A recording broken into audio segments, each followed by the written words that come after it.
ಹಸುರಿನ ಬನಸಿರಿಗೆ ಒಲಿದು ಸೌಂದರ್ಯ ಸರಸ್ವತಿ ಧರೆಗಿಳಿದು ಆಹಾ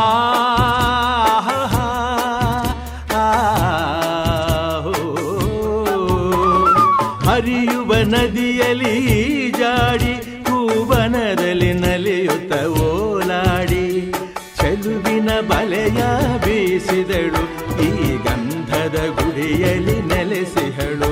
ಇದು ಯಾರ ತಪಸ್ಸಿನ ಫಲವೋ, ಈ ಗಂಗಳು ಮಾಡಿದ ಪುಣ್ಯವೋ. ಆಹಾ ನಾವಾಡುವ ನುಡಿಯೇ ಕನ್ನಡ ನುಡಿ, ನಾವಿರುವ ತಾಣವೇ ಗಂಧದ ಗುಡಿ. ಅಂದದ ಗುಡಿ, ಗಂಧದ ಗುಡಿ, ಚಂದದ ಗುಡಿ, ಶ್ರೀಗಂಧದ ಗುಡಿ. ಆಹಾ ಆಹಾ